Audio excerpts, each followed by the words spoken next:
एक student major कर रहा है अपने बाल का थिकनेस। जो बाल हैं अपने हेयर हैं उनकी थिकनेस को मेजर कर रहा है। By looking at it through the microscope. किसके सहारे कर रहा है? माइक्रोस्कोप के सहारे कर रहा है। उसका माइक्रोस्कोप कैसा है? तो उसका माइक्रोस्कोप ऐसा है कि किसी भी चीज़ का वो 100 टाइम्स मैग्नीफाइड कर देता है। अगर कोई चीज़ इतनी सी है तो उसको 100 गुना बड़ा करके हमें वो माइक्रोस्कोप दिखाता है। यही काम होता है माइक्रोस्कोप का, छोटी सी चीज़ को बड़ा करके वो दिखाता है। तो ये कितना बड़ा करके दिखाता है? 100 times. He makes 20 observation. 20 observation क्यों किया? क्योंकि जब छोटी छोटी मेजरमेंट्स की जाती हैं साइंस में तो क्या करते हैं, उसको कई सारे ऑब्जर्वेशन करते हैं। ठीक है ना, जैसे हमें इसकी मोटाई नापनी है तो इसकी मोटाई हम एक तो तरीका है कि स्केल रखा सीधे बता दिया। दूसरा ये है कि उसी स्केल से कम 2 बार 4 बार 10 बार 20 बार इसका हमने मेजरमेंट किया, बाद में उसका एवरेज निकाल लिया। ठीक है, तो वही काम इसने किया है। अधिकतर एक्सपेरिमेंट इसी तरह से होते हैं, एक ऑब्जर्वेशन से उसका रिजल्ट नहीं निकालते हैं, कई सारे ऑब्जर्वेशन करने पड़ते हैं। तो इसी तरह इस बच्चे ने भी क्या किया, इसने 20 ऑब्जर्वेशन किया उस बाल को नापने का, उस हेयर को नापने में। तो 20 ऑब्जर्वेशन करने के बाद उसने पाया एवरेज विड्थ। जो एवरेज विड्थ आई है हेयर की वो कितनी आई है? 3.5। किसके फील्ड में? View of the microscope. Microscope ने उसको जो मेजरमेंट किया है उसका जो रिजल्ट दिया है एवरेज निकाल करके, कितने का एवरेज निकाल करके? 20 ऑब्जर्वेशन का एवरेज निकाल करके वो कितना है? 3.5 मिलीमीटर है। हमें बताना है what is the estimate on the thickness of the hair. Hair की एक्चुअल में विड्थ कितनी है? ठीक है, माइक्रोस्कोप से हमने देखा, 20 बार रिजल्ट निकाला, उसका एवरेज निकाला। एवरेज निकालने के बाद जो हमें रिजल्ट मिला वो कितना मिला? 3.5 mm मिला। लेकिन एक्चुअल में हेयर की विड्थ कितनी है, थिकनेस कितनी है, ये हमें फाइंड करना है।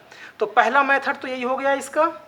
पहले मेथड से बात करें तो हम इसका फार्मूला यूज करेंगे, और दूसरे मेथड में हम फार्मूला यूज नहीं करेंगे। हम इसको अपना सिंपल एक जैसा हम सीखते चले आए हैं मैथ में, तो मैथमेटिकली अपनी तरफ से इसको हम सॉल्व करेंगे। तो पहला मेथड हो गया कि इसका मैग्नीफिकेशन का फार्मूला होता है। मैग्नीफिकेशन है तो मैग्नीफिकेशन का फार्मूला, मैग्नीफिकेशन को m से डिनोट करते हैं। ये हो जाएगा थिकनेस ऑफ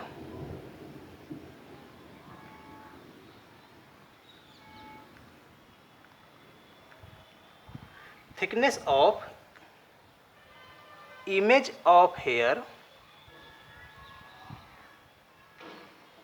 इमेज क्यों? क्योंकि हेयर की इमेज ही दिखाएगा माइक्रोस्कोप। और रियल अपॉन में रियल थिकनेस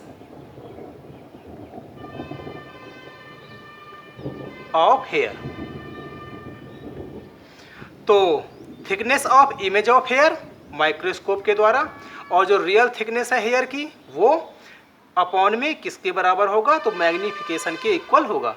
मैग्नीफिकेशन कितना है? 100, तो यहाँ पर लिख देंगे हम 100। थिकनेस इमेज ऑफ हेयर कितनी है? 3.5। माइक्रोस्कोप से हमने देखा तो कितना निकला? 3.5 mm। और रियल थिकनेस हमें पता नहीं है तो उसको मान लिया हमने कुछ भी, R ही मान लो, D मान लो, कुछ भी मान लो। तो D को इधर, तो 3.5 mm, D इधर, तो 100 कहाँ जाएगा? इधर। 100 से डिवाइड कर देंगे इसको तो ये आ जाएगा 0.035 mm। ठीक है, तो ये तो हो गया पहला मेथड। अब हम करते हैं एक सिंपल। फार्मूले बहुत सारे होते हैं, आपको 11th क्लास में फिजिक्स के भी याद करने हैं, केमिस्ट्री के भी याद करने हैं, मैथ के भी याद करने हैं। बहुत सारे फार्मूले हो गए हैं, तो फार्मूले कहाँ तक याद करेंगे? इसलिए हम किसका यूज करेंगे? कॉन्सेप्ट का यूज करेंगे, जो अभी तक हम सीखते आए हैं अपने 10th लेवल तक। तो सेकंड मेथड में क्या है कि इसको हम सिंपल तरीके से सीखते हैं कि मान लेते हैं कि रियल ऑब्जर्वेशन जो था, ऑब्जर्वेशन नहीं, जो रियल थिकनेस है हेयर की वो हमें पता नहीं है, तो उसको मान लिया हमने D, कि जो एक्चुअल में उसकी थिकनेस कितनी है? D है। माइक्रोस्कोप इसको कितना बड़ा करके दिखाता है? 100 टाइम्स। तो जो रियल थिकनेस है उसका 100 टाइम्स करके माइक्रोस्कोप ने दिखाया तो कितना दिखाया, 3.5 mm दिखाया। ये स्टेटमेंट शायद आपको समझ में आ गया होगा। रियल थिकनेस रहा होगा, उसका उसने 100 टाइम्स बड़ा दिखाया, तो 100 टाइम्स उसने क्या दिखाया, बड़ा दिखाया। और बड़ा दिखाने पर कितना दिखाया, तो 3.5 mm का उसने दिखाया। पतला सा हेयर रहा होगा, उसको उसने क्या दिखाया, बड़ा करके दिखाया। तो पतला सा है रियल, उसका 100 टाइम्स उसने बड़ा कर दिया, और बड़ा करके जब हमने उसको स्केल में उसका मेजरमेंट किया तो कितना आया, 3.5 mm। तो रियल थिकनेस कितनी हो जाएगी, तो 3.5 और 100 आ जाएगा अपॉन में mm। तो ये भी हो जाएगा आपका आंसर 035 mm।